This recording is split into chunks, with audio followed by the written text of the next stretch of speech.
training, we got light day today. That's light squats and light bench press. I think squats I'm working up to 2 sets of 5, and bench press I think I'm working up to 3 sets of 5. But we'll check that out in a moment. First, I'm just going to start off by saying, but prior to getting into training, I'm going to do some basic ankle mobility work and really just mobilize my hips and get ready for the squats. Since it's light day, I'm not going to be using a belt, I'm not going to be using knee sleeves, and because on light days I tend to want to focus a bit more on mobility and rehabilitation, and as you understand, I've had some issues with my left side lately, and I'm not quite sure if that's translating from my hip or from my ankle or from my foot, the plantar fascia underneath. Really, I don't want to go see like a specialist because I've done that over the years. Like I go and I see people, and you know, that's all fine and dandy, especially if you want to address an issue, but there's no longevity in that. I think that you need to be able to address your own mobility issues and sort of heal yourself. You can also go and see massage therapists and things like that. It's just that you can't like go constantly to see these people. You know, it's better to deal with issues yourself. So we're going to start out with some mobility, and then I'm going to get into the workout session. In addition to basically doing the mobility work first, I'm actually going to be squatting today using a flat-footed shoe. These ones right here. And these actually are Vibram 5-finger shoes. They basically support the arch, that's the way I would put it, because they're giving it the most natural flat-footed I guess shoe or approach to doing any of the movements that I'm going to be doing. Normally I do squat in these Olympic lifting shoes. These are Adidas Adipowers, but because these are so, it's almost like when you put these on, you're tying bricks to your feet, which is great. It really grounds you and keeps you in position, but I find there's not too much arch support with these, and I think that it's important that on my lighter days I tend to mix things up a little bit, so I might switch to a high bar squat instead of a low bar squat, or I might remove the Olympic shoes and go with a more flat-footed shoe. So that's what I'm going to be doing today, and you know, I'll let you see the session as I've been doing. After the workout, we're actually going to get into some post-workout nutrition. I'm going to show you basically a little post-workout blended mix featuring some Greek yogurt, get that protein in, and some nice fruity carbs and all that good stuff. And I'm just basically going to show you a quick run of how I blend all that up and get some tasty goodness out of it. But first, let me show you the numbers for the day, and then we'll get into the session. So here's what I'm doing on this day. Let me focus in again, as I've been doing. So as you can see here, Texas Method, we are on Wednesday, light. So that's the top set. The top set's going to be 295 for 2 sets of 5, and I'm warming up with all these numbers here. And then for bench press, we got 3 sets of 5, and I'm warming up with all these numbers. That's going to be the 3 sets of 5 right here. And that's it for the day. You can see I don't have to do overhead press, I don't have to do deadlifts or cleans. That's it. Just these 2 things. And the shoes I'm wearing, let me try and show you here. Get rid of this tripod. Okay. So this is what I'm rocking today. These are the Vibram 5-finger shoes.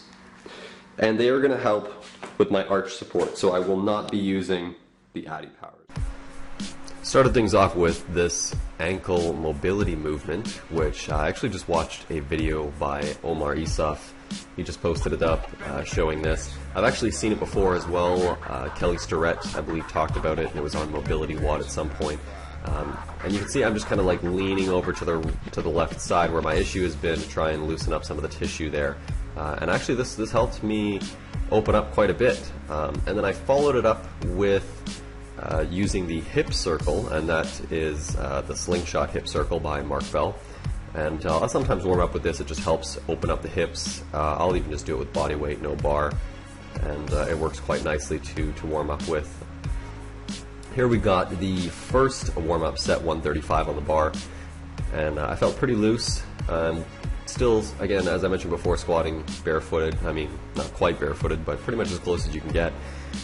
And I actually really enjoy squatting with the Vibram shoes. Definitely deadlifting with them is amazing. I think it's one of the best investments I've made in terms of of shoes for lifting. I do have Converse Chucks, but I don't really use them because I find that it's a bit more restrictive than the Vibrams, and that's obviously just because you have, you know, your toes are completely separated in the Vibrams.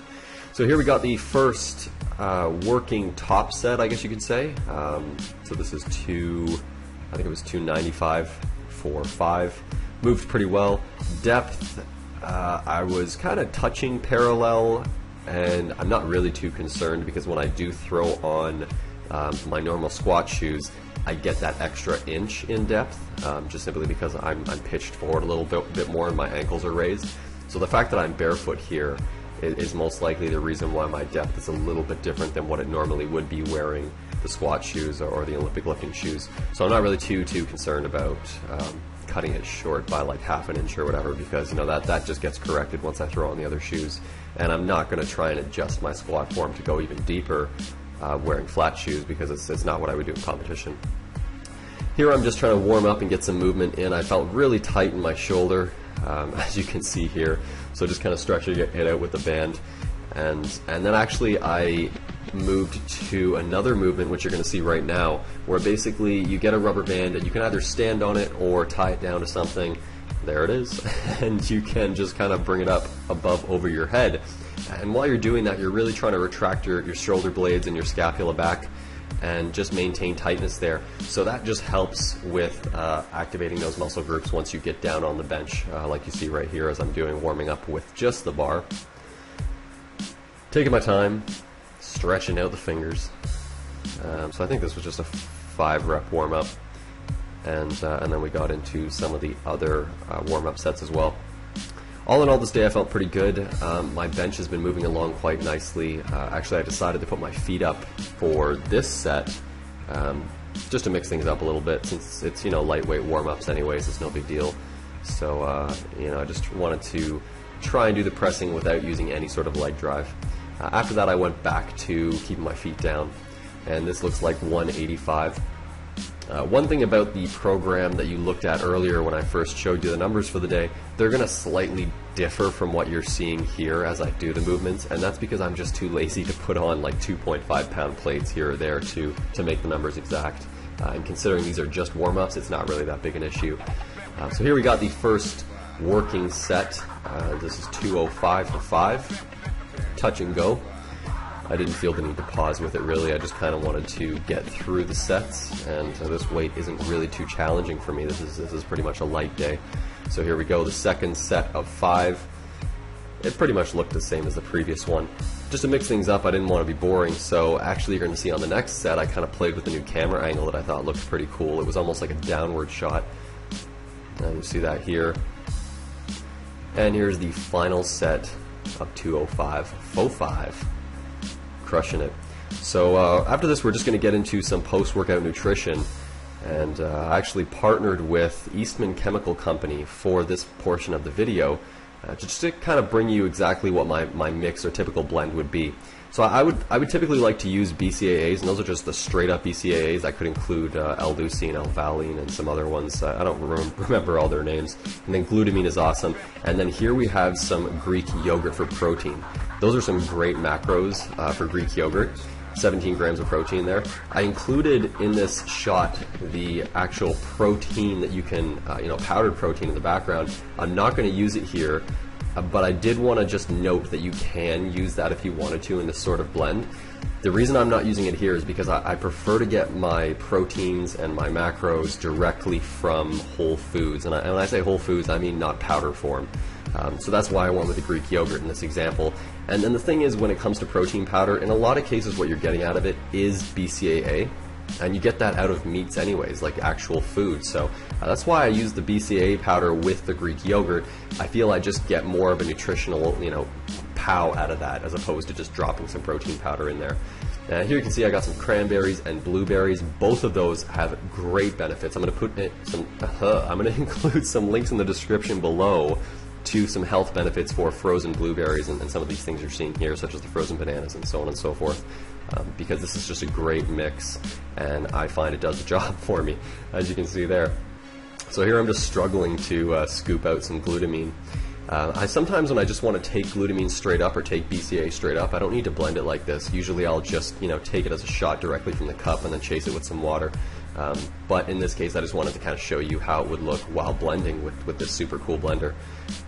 So this blender is actually featured on a few different places, and it's retail. I'll put a link in the description below if you actually want to go check it out on a couple different websites. See, this is the protein I was talking about, so it's not necessary, and that's why I just set it aside and didn't want to include it, just because I'm going with the Greek yogurt method, which is just going to have so much more nutrients for me and just so much more value there that I don't know. I just much prefer it anyways at the end of the day. If I'm not going to have protein shakes like this, usually I'll actually just have like whole meals right after a workout. So I'll wait maybe an hour or 45 minutes, and then I'll just pound down some chicken or steak or ground beef or whatever it may be. Always go to my Instagram account if you're curious what I'm eating or the type of macros that you can get away with eating. Sometimes I eat some sweet stuff too. Actually, I'd say pretty often, pretty regularly when I need to fill in the extra carbs and fats. But for the most part, I eat pretty healthy and pretty lean overall. So, if you ever want to check it out, just have a look at my Instagram. So this blender here, the actual blender is called Robert Irvine's blender, and the company that I partnered with to show you this, they actually made the plastic portion at the bottom there, which it's not glass, it's like really strong, sturdy plastic, and it's just a great quality product overall. It does the trick, and it gives you tons out of it. So, yeah, check it out if you want. Closing out the day and just finishing off the drink. And thanks for watching as always. I'll catch you again in the next video. Take care.